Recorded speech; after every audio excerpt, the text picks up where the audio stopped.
Hello, everybody! How's everyone doing out there? Welcome! It's Pulse Percussion, finally back online. Hi, everyone. My name is Matt Lackey, and I am on the board of directors for Pulse Percussion, also on the marketing team, bunch of stuff behind the scenes on the admin side. Today, we have the one, the only, John Mapes. John, how you doing, dude? how am I doing? Yeah, how are you doing, dude? I'm doing well. We're here, and you know, it's a weird time, but it's exciting to sort of talk Pulse again, you know. So for sure and for real, I'm doing good. So just to give you a little, give everyone out there a real quick brief background. John has been with Pulse. When did you first start with Pulse Percussion? Like, when was your first time? 2008. 2008. Okay, so John's been around for a very long time with the organization. I met him around 2012 when I started helping out with Pulse. And even though we may have marched drum corps together, I didn't really know you until we started doing the Pulse thing. So it's pretty cool. Funny. So there was that one picture that proved it. Like, neither of us remembered. Like, did we march together? And then there was a picture that popped up, and we freaked out. We're like, oh my god, there we are. It really did happen. There was really a time. But yeah, no, I jumped in 2008. It was late. It was January. Things weren't going super smooth, as you can imagine. Me and Ian jumped in 2008, and we wrote an opener in like 2 days. And then boom, like we were off and running. We kind of knocked out a show real quick. And then they were relatively successful. They were super successful considering the scenario.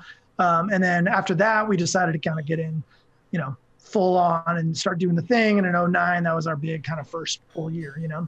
So I think it's been 13 years, which is ironic that 2020 was the 13th unlucky year, right? I was like trying to do the math, and I was like, oh man. How does that even happen? POW in 11, so I think it's something like 22 books or something crazy with both groups. Yeah, I don't know. It's been a while. No, and I think that's one of the most important things. Like, you and Ian and your designs have been a staple of what Pulse and POW have put out there for over a decade now, or a decade if you include POW and stuff like that. It's pretty awesome, man. Right. It's nuts. So this is pretty cool. So we're going to talk about running in circles and what exactly all that is. Why don't you give us a little bit? Tell us why. You know, what's kind of why are we doing this stream today? What are we getting? Right. Tell us a little bit about what's going to happen for the next half an hour or so. Right. Well, big picture, like, you know, the season ended abruptly and everything stopped, and we didn't get to do any of our videos we normally do. We usually do inside the shows, and we usually have all this cool stuff, and obviously we have a final performance and all of that. So we didn't get any of that this year, obviously, and it was super tough. But recently, with like this track that was released, it's sort of, I mean, for me, I've been living in Pulse mode hard lately because I've been reliving it all, and I was doing it with Pulse guys too. So it sort of felt like a good opportunity to, like, hey, you know, this doesn't change the season at all. It doesn't, but it's something, you know, and it's been 4 months almost to the day where everything shut down, right? So it sort of triggered this, you know, our welcome back to social media or whatever for today. But basically, what I wanted to start with right off the bat was trying to explain, like, so I have this, you know, I'm on Instagram as John Mapes, which is like the drumline John Mapes, which is the guy that everybody knows. Yeah. But I started like a year and a half ago, I started like this secret account called John Mapes Guitar. But I purposely wanted to put anything guitar related over there and not confuse everybody.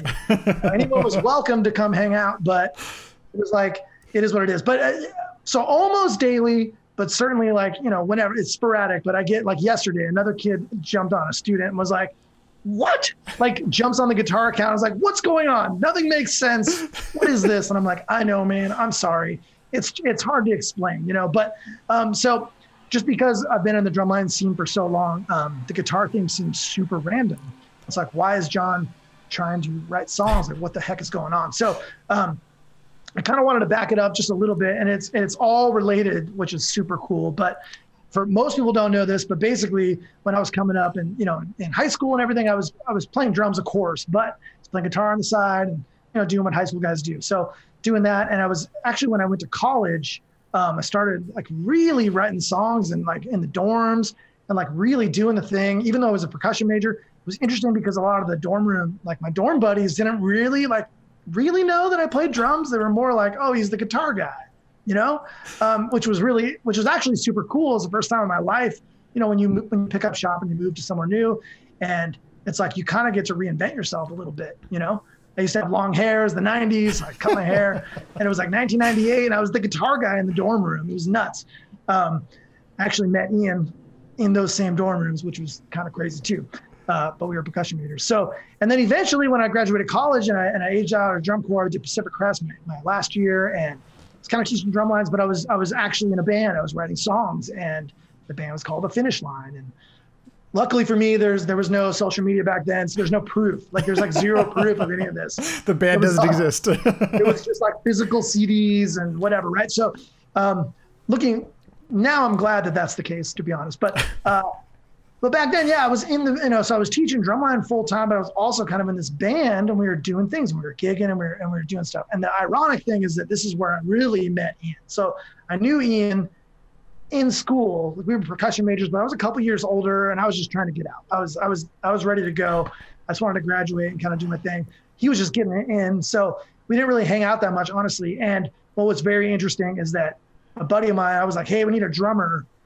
And a friend of mine who was in the band, he was like, hey, what about Ian? And I was like, Ian? And we joke about this story all the time. I'm like, no way. Like, no way. And he's like, no, man, it's been a couple years. He's cool. It's going to be cool. He's like really good now. And I'm like, okay. And we had like our first rehearsal, and I was like, oh man, this is like super legit. Ian seems way more pro, number one. And like, he's super solid. I was like, oh, this is kind of cool. So we actually had a band for a while, and 4 out of the 5 of us had all been percussion majors, which was insane. But like different guitarists and 2 drummers, like hand drums and all. So it was like just super tight and rhythmic and super fun to do this thing. So that's sort of the backstory on that. And then basically I got to a point where I was like getting so serious about drum lines, and it was 2004 specifically. And I just had to make a decision. I was like, well, am I going to keep doing drumline and like guitar, singer, songwriter time, like both of them halfway? I have to decide. Right. I've got to figure out what I'm going to do here.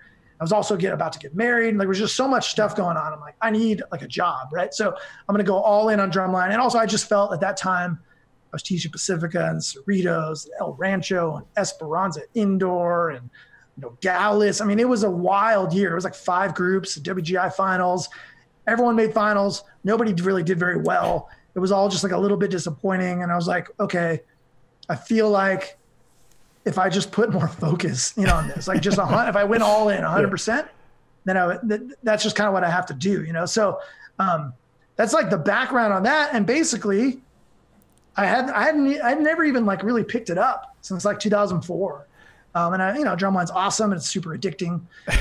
So I kind of just like went all in. And then, just like 2 years ago, I'm like, I like still have my guitar, I pulled it out and I'm like, hey, old buddy, I was like, I mean, you know what I mean? Yeah. And so, I mean, always talk about like we recorded this album at the end and it never got finished.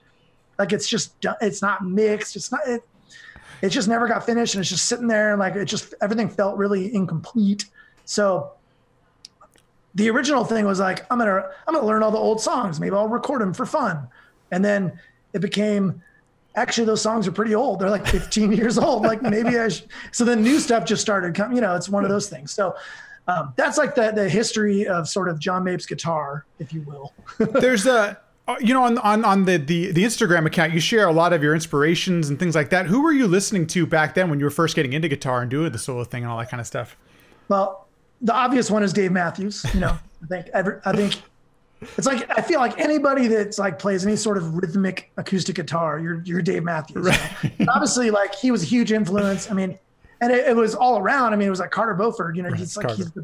He's my absolute favorite drummer of all time. Yeah, he's amazing. He's amazing, but it's like, and he was like a pop drummer, but he got to bring all this, like all the cool skills and flash and insanity to like pop music. Right. Which was also insane, so I loved him.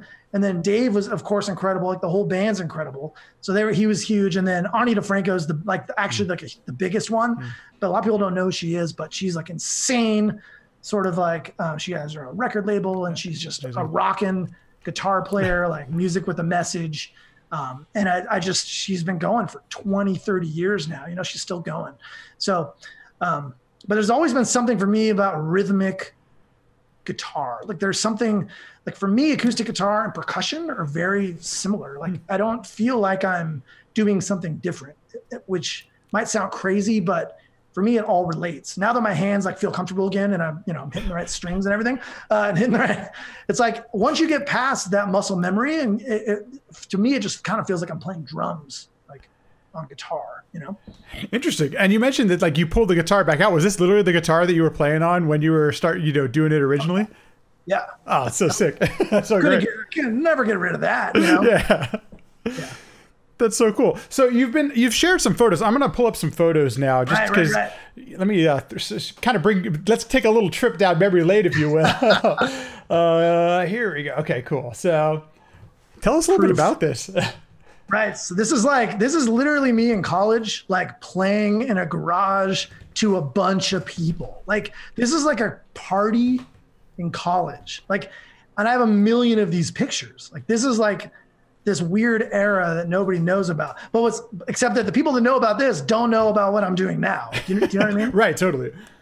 So maybe this video will help connect all the dots. Yeah. But this is the same thing. Like this is like a super classic picture of me literally in the dorm rooms, like in the hallway. Like these are all scanned, there's no digital, nothing. I don't even know how we had pictures. By the way, someone had to have a camera. Yeah. And someone had to have copies of it. I don't know. Dude, okay, so I actually, you may not know this, but I lived in the Cal State Long Beach dorms, and this looks exactly like them. I was there in 2000, and I was like, oh my God, I think this is like the same exact place. Whoa. Small world. Okay. I know, dude. It's like you and I lived a similar life. We didn't even know each other. We can right. A whole other discussion topic. Right. And then, so I wanted to include a couple of these pics because, it's hard to see, obviously, but like the drummer in this is Ian. Like, so we're at the Coach House down in San Juan Capistrano, and it's like, there we are. So wild. Like, in like another life, Yeah, totally. So cool. Crazy. Yeah, there he is. Like there's Ian. He's rocking some like jersey, and there I am like singing and playing guitar. So around the time that finals WGI championships comes around, Ian posts one of his photos from high school when he was in the band and stuff. So at this point, he looks like he's already cut his hair because his hair is pretty wild in high school. The photo that are shit. That's what I'm saying. That's the guy I met. Like the crazy pictures people see, that's the guy I met. Got it. And like I said, I was like on a way of trying to get out of school. And I'm like, I can't deal with this guy. Like I can't deal with Carrot Top. But he knows like I'm not like, it's like we're in a different thing. But now he's all pro and he's like trying to do the thing, So it's cool. In that picture, But yeah, man, just another picture, same gig, but it's just wild, and honestly, like you almost kind of forget about these times because you move on and you're doing drumline full time, So. Okay. Oh, that's that just a second. Okay, so that's cool. So it's kind of neat to see kind of where the start of you and Ian doing the drumline thing comes around too. You mentioned all the schools you were teaching for your first year. That just sounds like you were driving around a ton. And, so tell us a little bit then as we move into Pulse and the long career that you have had with Pulse. Tell us a little bit about the design process and how you go about putting together a show. Right. Well, normally. Well, there's no way we do it, the same ever. It's always a little bit different.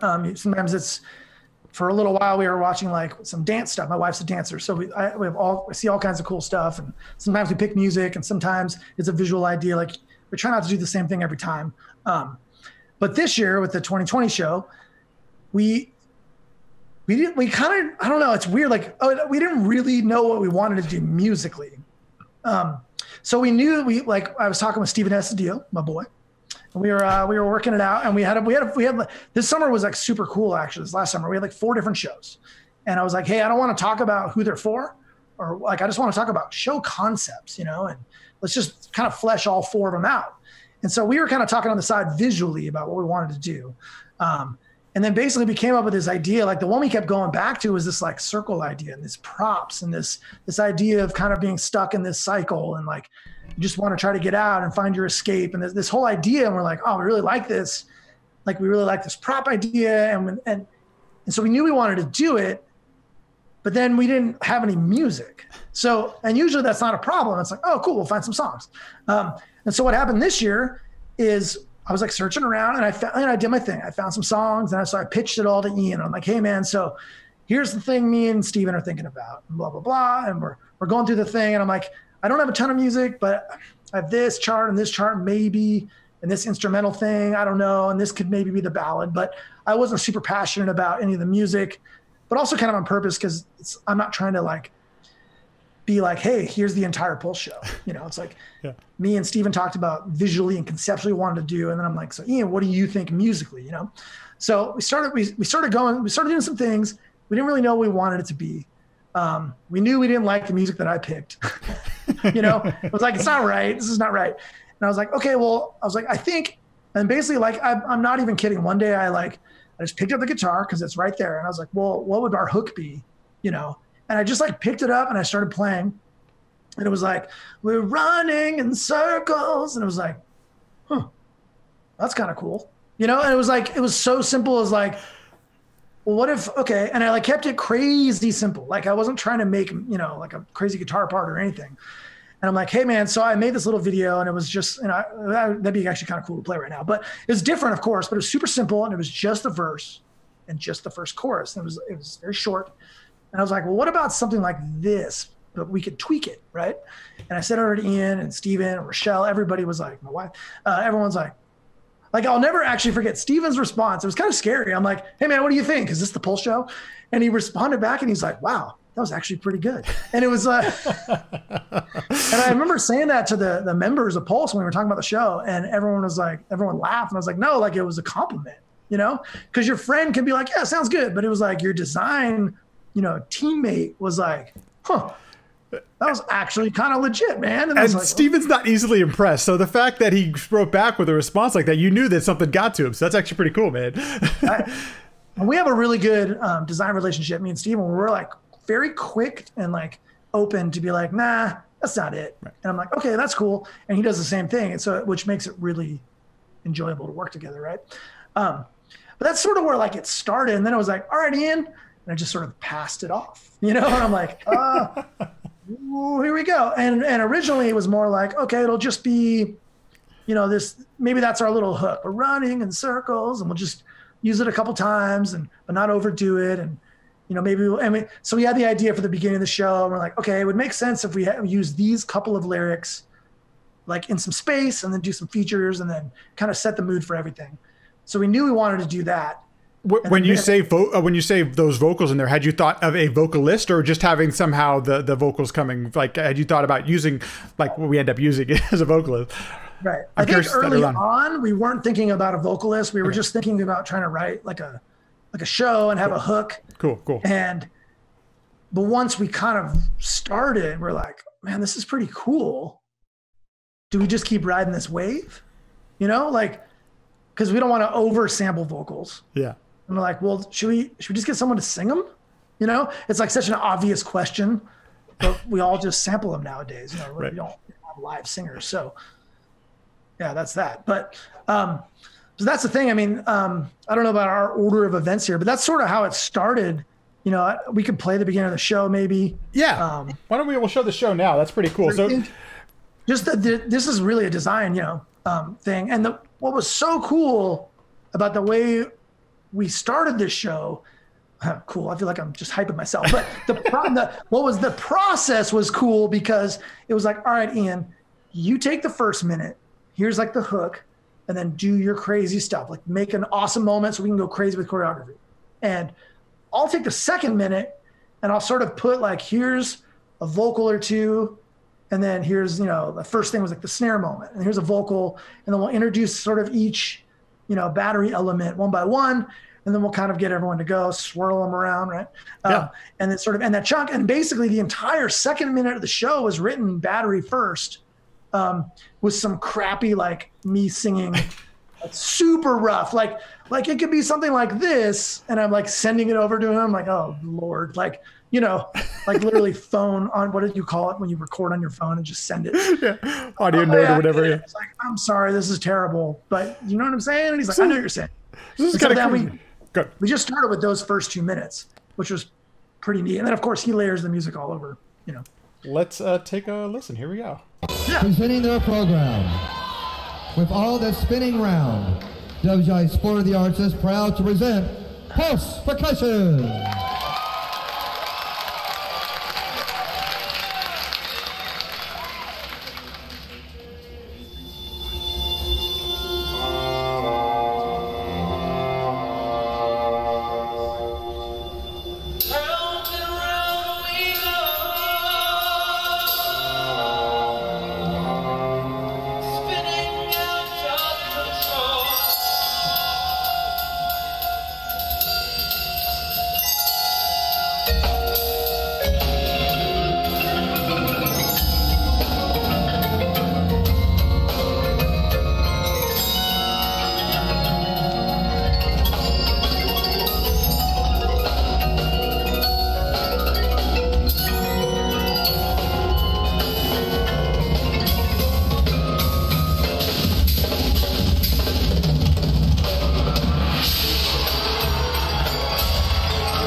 really cool, man.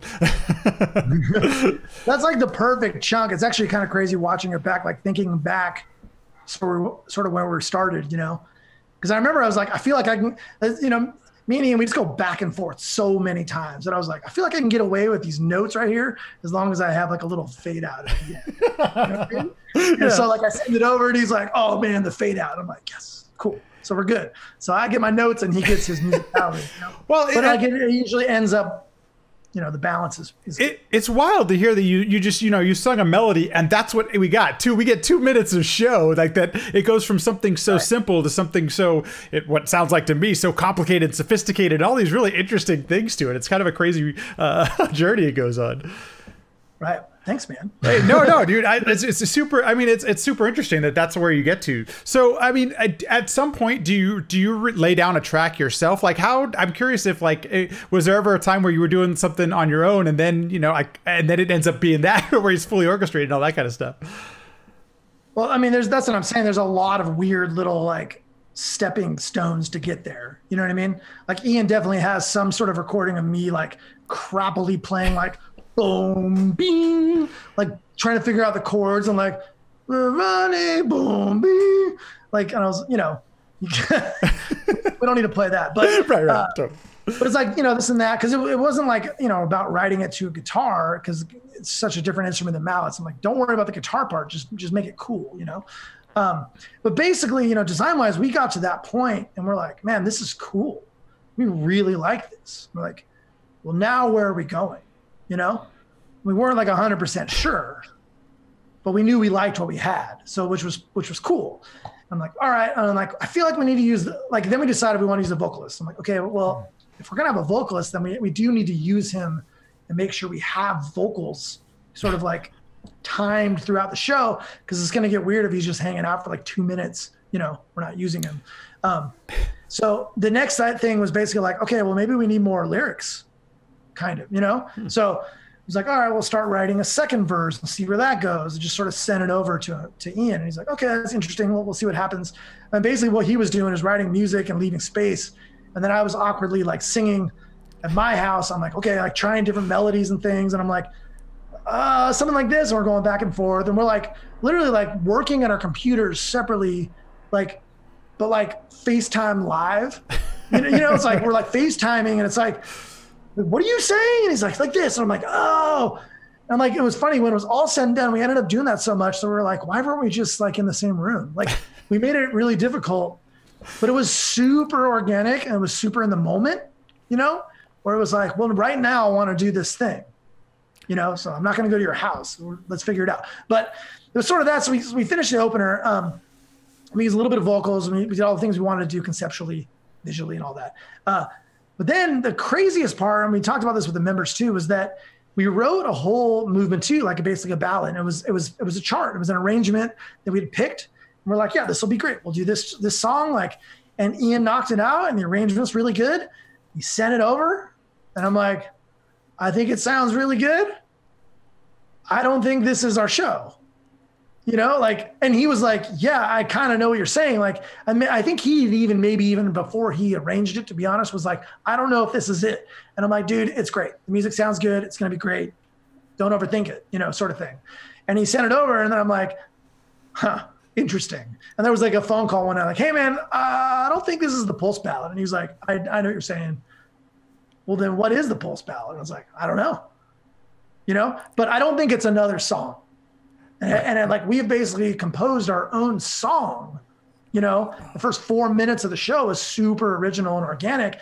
And then we just sort of left and went and sort of did this pop song, you know? Yeah. Which it felt like we like turned the switch off and now we're going to go do this. And he was like, huh, well, maybe this is like the Chino Hills ballad or maybe I'm like, yeah, I don't know. We're going to put it in this folder and we're just going to keep it over there and just kind of wait and see, you know, but it's not that it's bad. Well, that's when we basically just had to double down, you know, with the show. We're like, okay, what are we doing? And this is before rehearsals or anything. So this is all just September, you know, there's not actually a vocalist yet. We're just trying to figure out things. And I'm like, all right, man. So like basically the guitar version of the song kept getting a little bit longer, you know, as the show, as we were writing the show, because what comes next? I'm like, I don't really know. Well, here's a few more ideas. Like, okay. And so he basically took, and then that was the first time where he really took like the chord progression and the music from the guitar thing. We were kind of being like too clever in a way. We're like, we're doing the drumline version. We're like, yeah, but we actually have this song and these chords, but we're not using any of it. It's kind of weird. And he's like, yeah, for sure. And then he arranged it, and it was like, it sounded, I mean, we were so happy. When he first had the music over, I was so happy. I almost didn't even really know, because once again, it just sounds so different than playing on a guitar. Yeah. But the whole second movement is actually all the same chord progressions from the original guitar thing that we had kind of worked on back and forth with, which is pretty neat. And then once again, he sent it over, and I'm like, all right, man. And I kept singing random things on top of it. And it was like, oh boy, until we found a couple of things we really liked. And we're like, man, this feels like an extension of what we've already done for the first 4 minutes, first 3.5, whatever it is. Right. And we knew like, this is it. It was super scary, to be honest, to be in that deep, knowing you have all these other shows to write, and you just scrap like a whole movement. And then we started writing it blind. Like, we didn't know, like it was super scary. Usually there's a plan, and there's like, I make cuts, and we have these conversations, and he's like, I'm just going to go on the piano. And I'm like, okay. Like, if you don't mind me asking, at this point in writing any of your shows, have you ever just scrapped a whole movement that you've actually already written? Because that seems like pretty crazy just to say, hey, not going to do it. I don't think so. I don't remember that we've done it. And certainly not to the extent of like, we knew, like, we were like, this is this song. This is the song. The whole design team agreed on it. It's going to be great. But we agreed on it before we knew what like the whole entire first half of the show was really going to sound like. Right. So interesting. So for us, it was like a cool moment of, well, this is what we planned on doing. Right. So let's do it. And then we're like, hold on, it doesn't mean anything. If it's right or wrong, that's the only thing that really matters. So we were actually kind of proud of ourselves a little bit for just sort of saying, let's just stop and let's just get it right. And then we were really stoked with like how it came out. It sounds like a turn. I mean, it's obviously the right move, because now you've got this show, unfortunately, that didn't get a chance to be fully realized with performances and stuff, but one that cohesively works together. And that's I think that's it. The proof's in the pudding. The show works this way, obviously, for sure. Right. And then we just as far as like the closer, we just doubled down. I was like, all right, man. And I wrote like this ending part, and I'm like, here's what I think needs to happen conceptually. And I think we need to stop everything and let the singer just go and like take the moment, basically.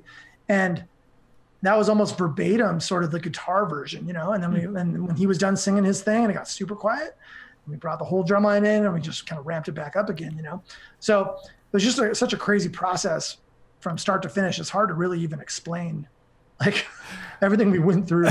Why a vocalist? Why a vocalist who's out on the floor as a performer? He's not just a person singing, at the front of the group. What was why the choice to use a vocalist? Everyone can relate with like a live vocalist, everyone. You don't even have to be a musician. There's just something about hearing someone singing live, and when it's really good, it's for us, it's just 10 times more effective. Maybe even 100. I mean, than pushing buttons, and we've pushed a lot of buttons, so there's no judgment. It's just, if we're going to do it, like basically the way this tune started working out, like, there's going to be a lot of vocals in this show. Seems weird to sample them, and it was really hard to find someone, to be honest. We went through a few different people, and I was going to ask about the process. I mean, was there an open casting call or anything like that? Or was this just something it was a whole thing, and we got really lucky. We found Noah. And the funniest part about Noah, and I don't know if I should really say this, but he was one of the early guys. Like, someone's like, we got this guy Noah, he's gonna be great. But like we heard his original music, and it wasn't like the right vibe to kind of what we were doing, this kind of more rock thing. And we're like, I don't know, I don't think it's right. And Ian like tried him out, and he's like, he's really good. His intonation's really good, but I don't know if the style's right. I'm like, all right. And we went on this like hunt for so long to try to find the right guy. And then it turns out we already had the right guy. And we had him, we're like, hold on. And like, someone's like, dude, Noah still really wants to do it. And we're like, let's bring him out. And then he was fine. And then he was like super cool to work with. And that was like a whole nother cool element of the season. It was sort of working with the vocalist, and what was really neat about that is like, we were able to make changes on the fly. Yeah, that's cool. It was like, they're recorded into the sampler, man. Like it is what it is. But it was like, hey man, can you like go a little grittier right here? Can you hold this a little longer? And so we were like all over him, but it was actually pretty fun to do, you know? This is a cool comment from the chat, and it says it felt like with this show that the vocalist was like sort of telling a story from his point of view, and that's kind of interesting that he was such an integral part of the show. It really did feel like that. I felt like he was a storyteller of sorts. Right. Well, and he was sort of like, his character was like, he was sort of this Zen guy, right? Like he'd realized the whole thing is that with all that's spinning around, like that's one of the lyrics in the song, and that's the name of the show. It's the madness we're in, and whatever it is for, and that the other cool thing is it's not super literal. It's like it could be anything. It could just be like my own personal family problems. Mm-hmm. It could be politics. It could be anything. And we really didn't want to be specific at all, you know, but no matter what, like the world is nuts and everything is flying around. And so the whole idea is like, well, do you choose to just be caught up in that, you know, and sort of negative and like, let it really affect you? Or how do you find your escape is really like the whole thing. How do you find your Zen, you know? And the thing, when we did get to finish the show, barely, there's a video on YouTube, but the whole point was this guy had sort of found, you know, his place, and he was sort of trying to be that Cirque du Soleil character who was leading everybody along. You know, he wasn't trying to preach at them, but he was like, hey, you know, it is nuts out there, but we got to find our escape. And he was constantly, the imagery of him was awesome too, because we would use him like sort of still in the Zen vibe, while everyone's running around him like crazy. Like he had figured it out, and he was trying to sort of, you know, tell everybody else. And by the very end of the show, everybody's in that Zen mode, which for us was like, we have to commit to that. That is the whole point of this. Like, we don't want to end with just everybody's crazy and one guy figured it out, right? Right. And I'm curious, you know, so I'm going to throw back to the images here really quick, because we have this really cool show image, obviously, as you're talking about the show. But the next photo you shared is this one where you're playing the song for the members. And I'm curious if, you know, you mentioned that you wanted the members to portray this character by the end of this performance, the Zen, this whole thing. Did the members know that going in, or is this something that gets developed as you're putting the show on the floor? Oh yeah, they knew that. Okay, cool. That's the thing. This one we actually we did our show reveal a little bit later. I don't know why. That was just, doesn't matter why. Right. But we had to get a little bit even more time to just kind of let it sit in the cooker, you know, and get the show ready. But I don't know what my point was. I'm just staring at that picture of me standing in front of poles with my guitar. So that was pretty terrifying. I'm not going to lie. But basically, so here's the story behind this moment. We were going into the show reveal, and we've had some cool stuff in the past. Like we've had some big surprises, like the Sunlux thing, and these guys are down, and here's the email from Sunlux, and everyone's freaking out. Or like the Haunted show, where like our friend made this dance. He wants to be involved. Here's the dance, and everyone's like, what? Like here's the character. Like these exciting things that have happened, and the Brothers show, and I mean, like. And this one, and of course, like 19 with Imagine and all the music and the divided thing. And here's it was like such a hype. And we were going into this show, and it was like, what are we going to talk about? Because we didn't have a video to watch. Right. There was no imagery like, and then we saw this thing, and now we want to recreate it or do our twist. We didn't have any music to play other than the MP3. Like, here's the Drumline show. Like, we're like, well, how do we, besides just talking about like the concept, what is it? And so the funny thing is I made a video of me like playing the song on my guitar, because I've been doing that anyways with Instagram. And I was like, all right, I just made a video, and I loaded up my laptop, like everything was on it, ready for the show reveal. And I was like going through the slides, and I'm like, is this stupid? Like, am I really gonna, like, I'm gonna be in the room, but I'm gonna play a video of me playing the song.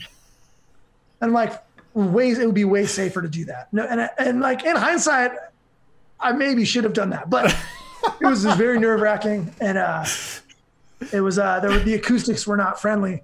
It was dry. It was as dry as you could possibly imagine, man. When you put like 50 people in the room with the carpet, it was like. It cracks me up though, dude, because you write for people, thousands of people hear your music every single, you know, season and stuff, but playing in front of, you know, the 40 members of Pulse, way more nerve-wracking than way more nerve-wracking, and your peers and the staff and everybody. And so I'd kind of hidden my guitar like over to the side. Like one or two people saw it. Like I know Eli saw it for sure. Eli like looked at me and he's like, shh. You know, like, shh. Because Eli, you know, he makes his own music. So he knows. We've talked a little bit, but it was kind of this thing. And I said, so I pulled, so we were doing the show reveal and I got to the slide and it was me sitting there like with the guitar. Cause we're like, hey, so I wrote the song, but it's not about me. We did our version of it. Ian did his thing. It was totally collaborative. But this is like the point of the video was like, this is where it started, you know? Right. This is not necessarily the show, but this is where it started. Yeah. And then like just the slide, everybody freaked out. And I was like, oh man. And so like somehow it was like a magic trick. I pulled a guitar out of nowhere. Game over. Like game over. The front row could not handle their business at all. Oh my God. It was really intense. But, you know, part of that was sort of the whole message of our 2018 show, Guarded. And I was like, you know, it was really inspiring that year. And I kind of talked about that show during the show reveal. I was like, you know, we were asking all of you to sort of let your guard down and find like your true strength, you know, with this whole thing. And I'm like, some of that honestly got me to the point where I'm like, I want to play guitar again. And maybe I should just be man enough to like post it online. You know, I could keep it a secret or I could just put it out there, which is hard. So, you know, I feel like everyone's self-conscious to some extent. So it's just where are you at? And it's like in drumline, I'm no longer that self-conscious.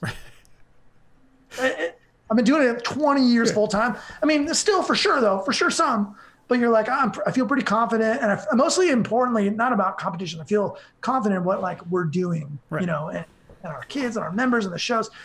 But with the guitar thing, it's a whole different conversation. It's like starting something from scratch again. So I basically talked about this and I pulled out the guitar and I just played the whole tune down, which was nuts. And even when it started, like Ian like looked at me and he's like, do we need to mic you up? With big eyes. And I was like, I know, man. I was like, maybe. And I was like, we don't have time for that. And I was like, oh God, here we go. Like it felt so quiet. You can hear a pin drop. That's respect, dude. That's the members. They wanted to hear that. You know, they wanted to be a part of this performance. Right. So I do have a video if you want to play that first, just a minute. But basically, this is what I played. This is not when I played it, but this is kind of what I played. Here we go. This is the acoustic Probably version. sounded better than this.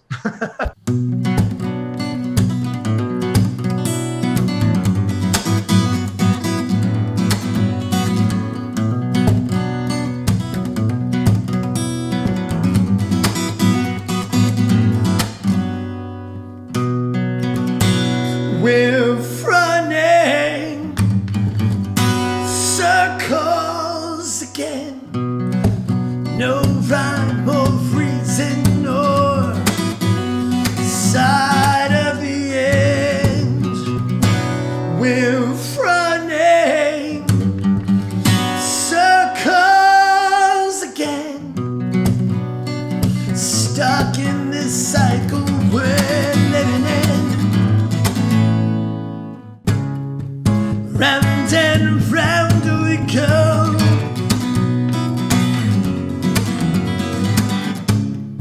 Spinning out of control.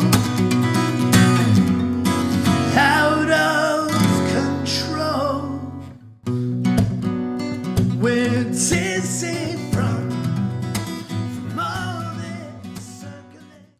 You know, I think something that's real super interesting is I don't know how much we put out there, Pulse, as an organization about 2018 and how it had this personal connection with the membership and the performers. It's so, you know, now that you say it out loud, it's such a logical, in my mind, logical progression that the designers, you guys decided to get personal as well. And I think it really shows in what you did, what you wrote for the group, and what you've written on guitar, what you start doing with your own thing. I think it's interesting that you've taken inspiration from the members and from the shows that have already been done. I think it's really cool. That's part of the process. We like influenced ourselves now, you know? Right. Yeah, I mean, it's an interesting thing with anyone that was in that group. It was just such a special season. Oh, yeah.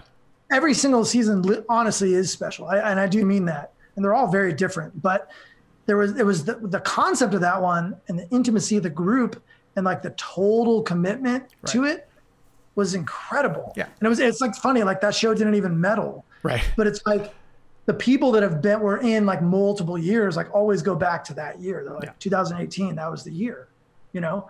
And like we try to pride ourselves on that throughout. But like whether we have a great final run in Dayton or whatever, you know, other groups can be great. And it's like, it's all such a competition, such a weird thing. So it's like, it doesn't really, shouldn't matter. Like we should not make that the focus, and the focus should be the entire season from start to finish. And hopefully we like I think me and Ian would both agree, like 18, we were just so proud of how the members felt when the season was over, you know, and when the takeaway from the whole thing, you know, for me, it was like really getting into Sunlux and like being able to interact with those guys was the craziest thing. That's like a whole nother video, but it was like, we're like, oh, I love this music. This is cool. We should do a drumline show. Yeah, great. And then they reached out to us because they saw the copyright thing, right? I know we've talked about whatever. And it was like, wait, what? Yeah. Sunlux like thinks Pulse percussion is cool. Like we think Sunlux is cool. Like this is incredible. And then like there was back and forth through the whole season, and we got to see him live. I saw him live like 3 times, you know, but it was like, for me also, it was like, there was the concept, but it was like going and seeing like your favorite bands live. Like it had been years since I'd really done that, you know? It's like, you're just kind of like all in doing drumline. And I saw all my favorite drumlines live, you know, but I didn't really see like my favorite artists live, you know? And then like the past 2 years, I've tried to go to everyone's concerts again. I've been to Dave Matthews and Ani DeFranco and Sunlux. It's just such an incredible experience to see these guys, you know, just like share that time with them. That's like the weird thing when you see a live concert, and even like a live, I mean, honestly, a drumline show. If you're in Dayton, you're watching, you know, whoever, Music City Mystique, you're like, we are all here in this room together in the same time. Like you can't discredit that. Like it's the live experience is everything, you know? And just seeing those guys playing music live and how incredible it was like, man, I really miss like writing regular music, you know? Like especially music I can just play on my own. That's the other beauty of an acoustic guitar is like, I don't need an amp. I don't need other people. I don't need anything. I can just pick it up. I can take it anywhere and I can just play. Right. And like, there's some freedom in that too, which is pretty cool. And I know a lot of young people like are into electronic music right now. It's like a big thing and it's only going to get bigger, you know? Oh yeah. But there's something about like live music, like music on an instrument that you just can't, you know.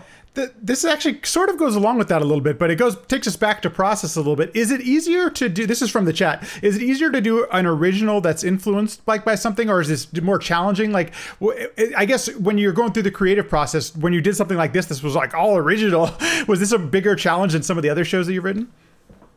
Yeah, because, I mean, I'm not going to say it's easy, but when you've picked your music and then you arrange the music, there's certainly, you know, it's certainly easier. Then the trick is to make it cool. Right. And there's also like a security for me and the visual team is, well, for everyone, for Ian, if we're like, here's these 3 songs, this is kind of our opener, kind of our 1, 2, 3. And we change them, we do all the things, but we have a feeling of like, this feels right for our show. Before we even write the music, we already kind of know where it's going to start and end. You know, like with 17, we knew with the Atlantis Morissette song, like we knew where we were going to end. Right. We were excited about that, you know? And then, so it's fun, it's cool, and it depends. But this thing was like, I don't know where we're going. Yeah, right. I literally like, what's going to happen? I can't, because that's the thing. I'm a planner and I spend a lot of time. The hell you say? Okay. Especially on Pulse. And I'm usually like, I have the documents and I mean, it's super dialed in. And of course, Ian does his thing, you know, but like we've never just gone like, I don't know. Right. What do you think? So there was a lot of cool energy in the process this time around because of that. But I will be honest with you that I was pretty scared, you know. You're just scared. You're scared of the unknown. Right. And you know, this actually kind of goes, we have another, questions are coming in. Folks, throw them out there in chat. We really appreciate it. This is actually a good one. We talked about it a little bit earlier, but what does inspire you? Like what are the kind of those things, some of those things that got like this show out of you onto the floor? Well, I mean, for me, the show was a very like a political thing. You know, it's just this environment we're in right now, and it's just so toxic, and it's really hard watching whatever news channel you're watching. It's just really hard, and it feels like you can't do anything about it. You know, it's very, very helpless. So it's like our show wasn't political, but for me, like that was my sort of side. I mean, the year before was a lot more on the nose, you know, being divided. Yeah. But even that, we try not to be too literal. But this thing was just more about, and it's just the, madness. And I felt like for the members, like I knew that that's a place that I could go with the show. And I knew for the members, it was really about like their time outside of Pulse, all the madness. It's like going to school, and if you're living at home, your parents, and you're working, and you're trying to do your whatever, you're trying to write and teach and do your homework and all these things. And then you like show up to Pulse, and the idea was that Pulse should be the escape. Right. And then even in a bigger picture, like the activity should be your escape. And this shouldn't, like, you shouldn't come to Pulse or drum corps anywhere like with baggage. You should come here like, I've worked hard to get here. I'm going to enjoy it. I'm going to hang out with my friends, and we're all going to work hard and trust each other and make this our sort of Zen place, which is funny because we're just kind of running around and playing, but philosophically. Totally. Right. And well, then that's one of the things that I don't know how much we talk about in our activity, but it's really tough to do this thing. It costs money to do it. You have to keep a job, to go to school, like to do all of these things. And the fact that the members and the performers can't even pull it off is the same for the staff. You guys all have, you got to do, if you're a full-time drumline guy, you got to instruct other groups. Like there is a lot that goes into making this thing happen. That's pretty cool that, that's one of the things you can get out of this show. I think that's really cool. Right. Well, it's like we really liked 2019. It was just kind of an awesome show. Right. It's like a cool show, if you will. And like I liked that it because the question was what inspires you? It's like, well, right. The things that have inspired us the most lately have been about sort of our lives. Yeah. And like both me and Ian were going through some stuff, like personal, not with each other, but personal side. Man, I feel like we can use some of this energy and what we're doing here. But it's not just about us. It's like this totally applies to the members and the staff and everybody, in some way. So, but the past 3 years, I actually have been very rooted in sort of an emotional now, right. Versus like, cause we were orphans and then we were ghosts, and it was like, okay. And I love those shows. I mean, it might be my favorite shows ever, but it's like, okay. But when you're done with the season, you're like, I'm a ghost, so like the difference between ending in 17 and ending in 18, like for the members was just such a completely polar different experience, Right. Which is cool. A lot of compliments in the chat. There's what Io says, I get jealous because I can't go to the Chino Hills. I get a chance to learn from you. That's pretty cool. That's really nice. Keep it up. How did the uniforms relate to the show concept? Here's something we never got any chance to. How did you design the uniform? Tell us a little bit about the costumes and everything. There wasn't. That's a tough one this time, honestly. We were working with a different designer at Creative Costuming. Okay.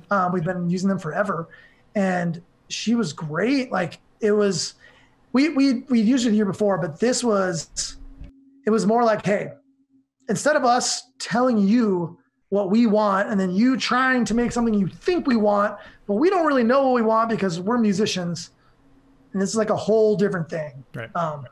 This one was honestly, actually, it was kind of cool because I'm like, hey, here's what the show's about. Here's the color scheme we're thinking. But even that, like, kind of. What do you think? And we went back and forth a bunch. And she actually kind of nailed it pretty early on. And then we didn't, so honestly, we didn't have very much direct input on, like, the main uniform. But once there was, like, a draft that we agreed on, then we just, like, got crazy with the details, Yeah, totally. That was just kind of for fun. And the coolest thing about this year is that the members just love their uniform, through the roof, and everyone they put it on and they're like, I feel more like even cooler, like for sure. I feel like I'm ready to go. And so there was like this, like even more of a sense of just like, let's go when they put it on, which is something they would say. And we're like, oh, awesome. I know that my wife, who is in the color guard world, she actually really liked these costumes, and for her to like a drumline costume says a lot. So just she was a fan of these ones. So let's see. Besides music, is there anything you guys do to make each year at Pulse different from another? That's an interesting question. Is there anything that from like a design perspective? I mean, I know just listening to the shows, every show is unique, but I mean, is there anything you consciously do, or are you just trying to? What do you try to accomplish every year when it comes to Pulse? That's a hard question. I mean, we definitely don't want to do the same show every year. Like that's like a pretty high thing on our list, we could easily just sort of copy our formula and, have all the hit points and do the thing. But we do try to make sure that it's not that, you know, so we do want people who are in the group for multiple years to have a different experience every year. You know, I mean, there's the same global experience, of course, but with the show and the design and everything, we do want it to feel different every year. So I think so far we've been pretty good at that. I remember doing a video with you some years back or whatever, and you were always talking about, you know, pushing the group in new directions every year, just like, you know, being able to push this group to levels they haven't done before as far as like the creative things that they're performing out there. And I think we've done, I think it's gotten pretty close to that. Oh my gosh. Yeah. This is a good question. How do you create kind of a culture of excellence? Like, how is this thing where it's at? This person's asking about Chino Hills, but also, you know, as it applies to Pulse and stuff like that. Interesting question. I mean, well, it takes time. You know, that's the number one thing. People always ask me, like, I got a new gig and I want to make this school like the best. I'm like, okay, you can do it, but it takes time, you know, and you have to be consistent with your expectations. So the main thing is, I mean, from a teaching perspective, consistency is crucial. Having a high standard for sure is important, but knowing when to kind of let that bend a little bit too. So you're not just like a crazy bastard all the time. Like, you know, totally kind of learn that, you know, you're like, well, if we're hardcore, then they'll be great. And it's like, well, if you get too hardcore, they just kind of hate you. So you have to find the balance in all of that. It's, you know, like, it still has to be fun. And that sometimes is like the hardest part, because you want to be the best, you want to be really good, but it, you know, if the members aren't having fun, then then what are they doing? If we're not having fun, right? Exactly. Keep students motivated, as they're saying in the chat. Exactly. You want to keep them motivated for sure. Right. I mean, that could be like a whole nother. That's a whole other thing, right? Whole other thing. I think I did like an hour-long thing on this at the Louisiana thing. Oh, nice. Cool. You know what I mean? This is a question that I've wanted to ask, and I haven't. For those of you who are around anybody who designs for the world class in any activity, this year in the indoor space, it was very challenging, and it's been tough to talk about it even nowadays, and we're still months after, or we're now months after it. I'm curious. I got to ask, were you able to realize the show the way that you wanted to? Was there anything left on the floor? Like, was there things that you didn't get a chance to do that you wanted to, minus the performance of championships? Yeah, except for all the big shows. Yeah, exactly. I mean, honestly, we did, from a show perspective, we finished. Cool. And of course, there was little things, but we were pretty happy with our show throughout the season. And so we only had that last little bit that was like super fresh, you know?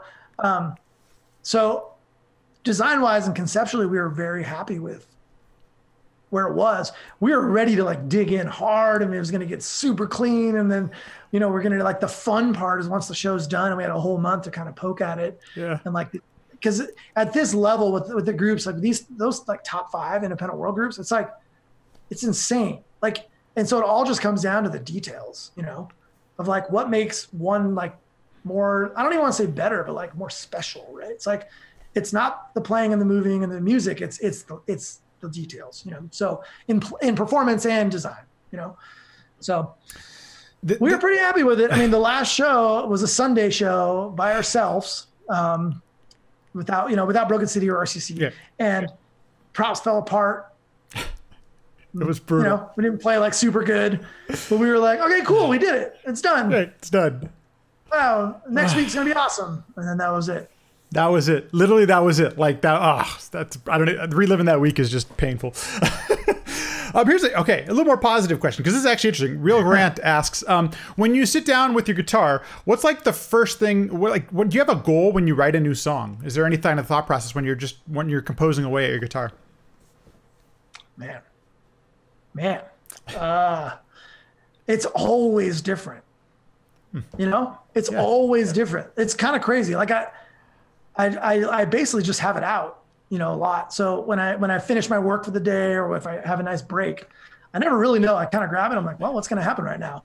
Like, play some old stuff, play some new stuff. You know, I don't really know. But I do have sort of a list of like ideas, and I do have like a list of songs that I would love to write, like ideas for them. And then I also have all these songs that like have no lyrics yet. They're just kind of like riffs and guitar parts. And it's sort of like putting them together. On the Instagram thing is kind of cool.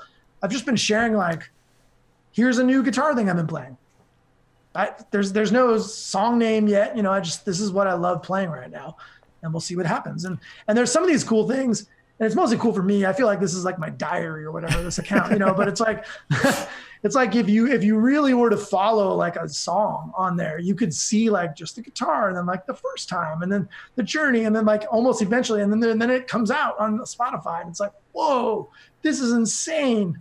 And it's just so much easier to do nowadays.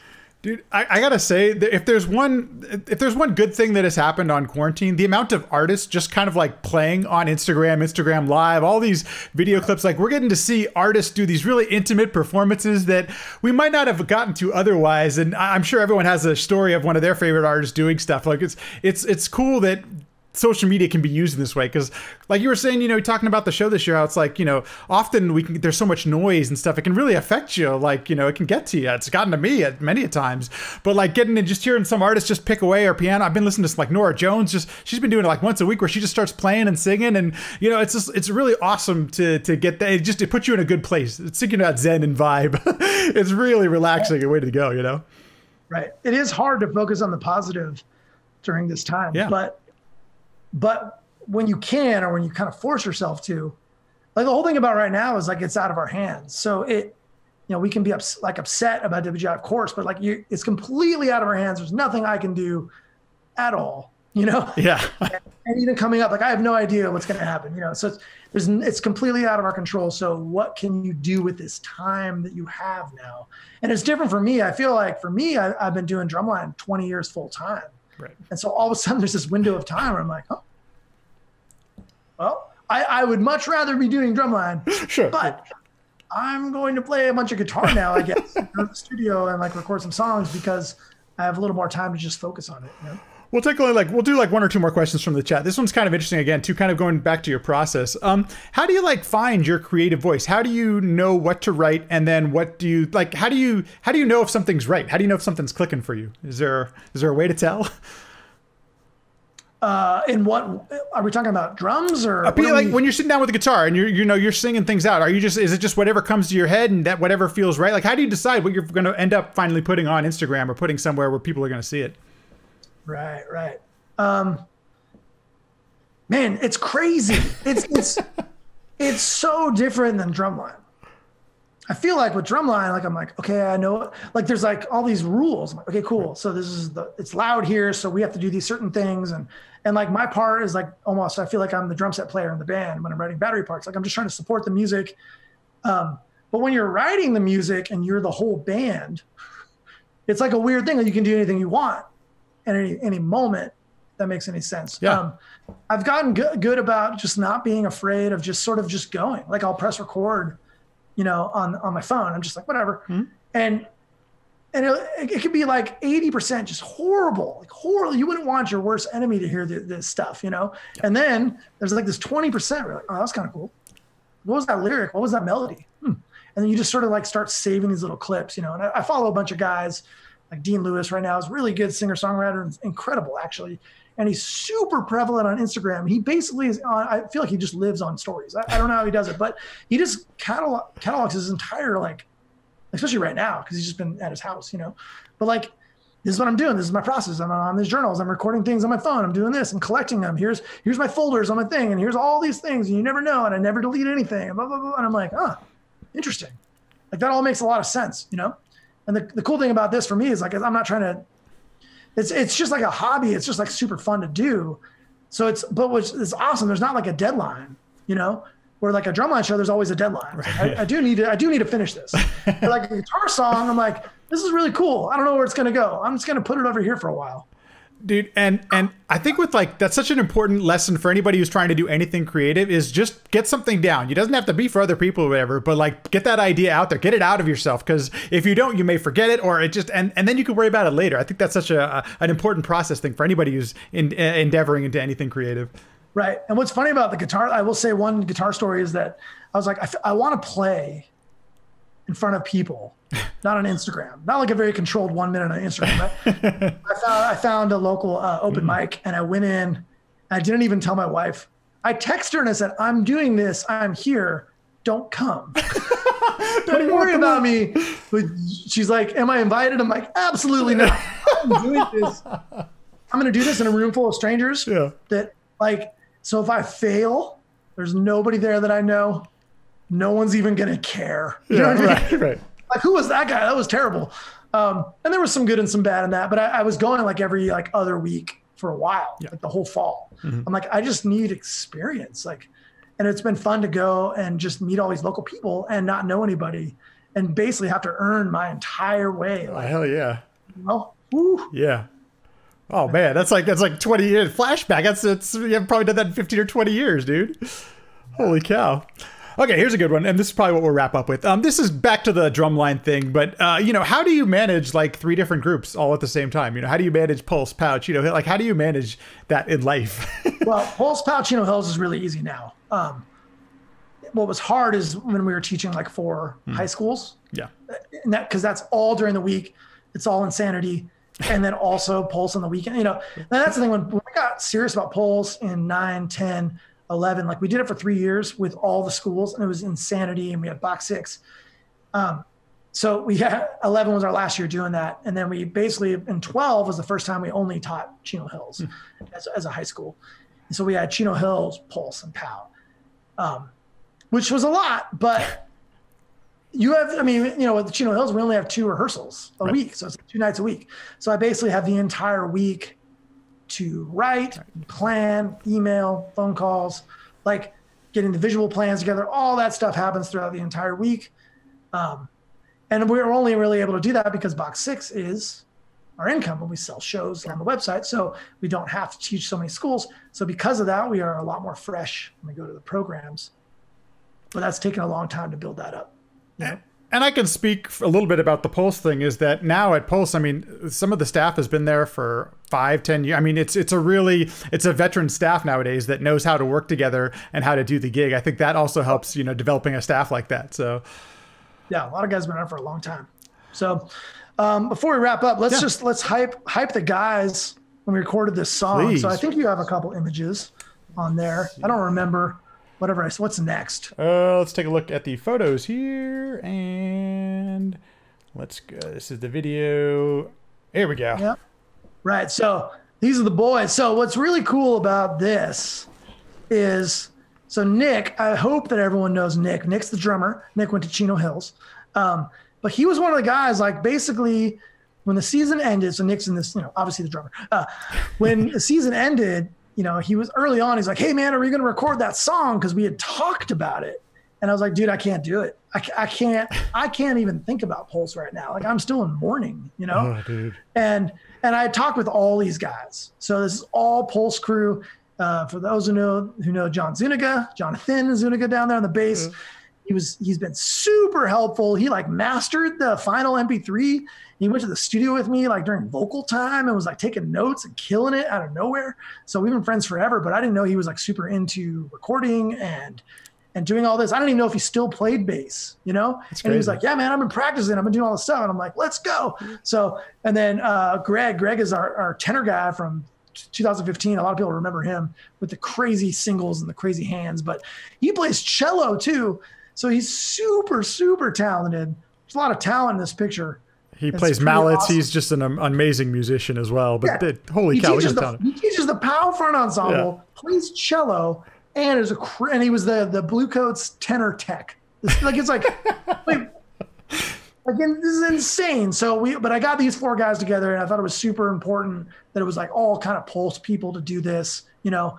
And basically, once we hit the deadline of WGI, once it was like that weekend when it was supposed to be finals, it definitely hit us all pretty hard, you know? Yeah. I was like, holy crap, like finals did not happen and we're all just at home and this is nuts.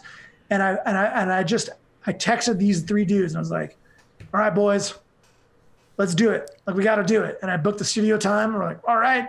And then the crazy adventure of trying to we couldn't get together because we were in quarantine, right? So we just had to do the thing, ridiculous amounts of files back and forth. Wow.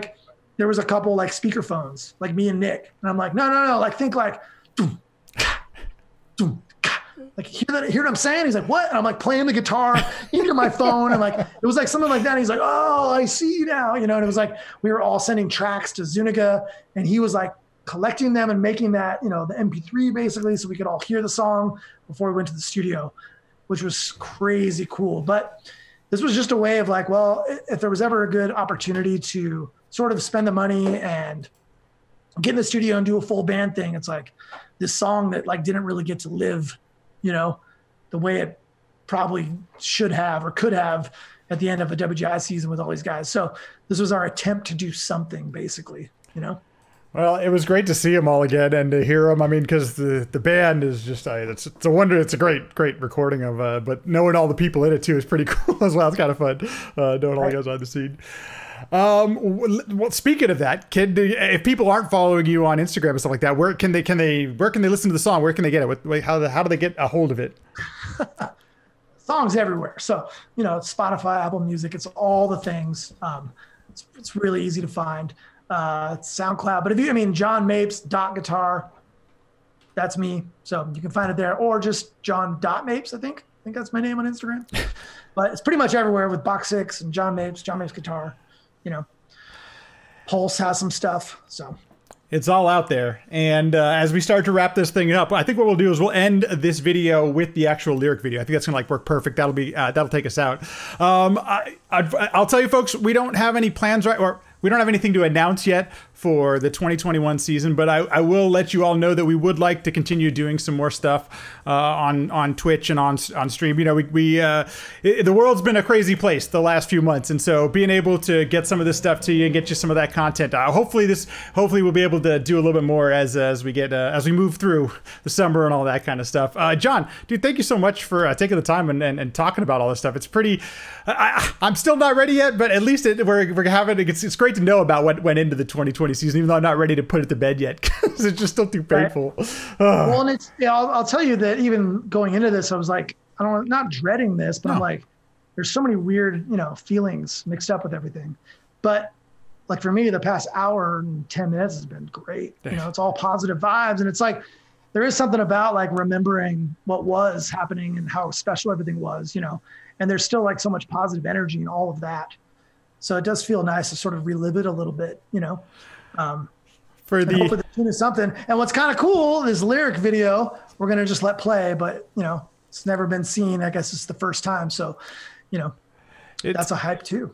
For the few people that actually got to see the show live, it was pretty awesome when I'd be walking out of the gym and you hear people talking about the show. Because, you know, shows are personal things. Not everyone digs every type of show and stuff. But to hear so many people saying, God, what were the lyrics? What did they say? They're getting so into just the vibe and the feel of the show was pretty awesome for the few that got to see it this year. It was pretty great. Awesome. Well, and Matt, thank you for having me and DJing and keeping track. Not screwed it up too bad. Yeah, there was that one thing, but we're good. We'll do some editing. Folks, thanks so much for hanging out in the chat and everything. We'll leave you with the lyric video, and thanks everyone for watching, and I hope you all have a good night.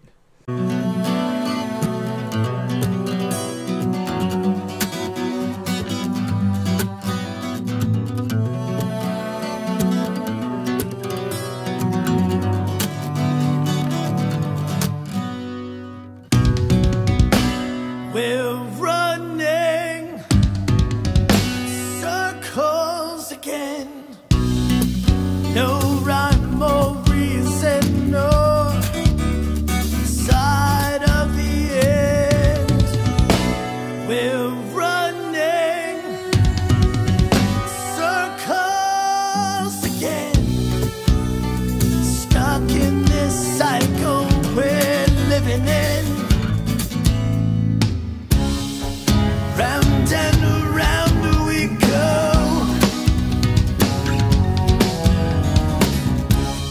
spinning out of control, out of control. We're dizzy from all this circling, exhausted, frustrated, yeah. Stumbling, the world turns faster every day. We get caught up in its way, and it's easy to be swept away. Round and around we go.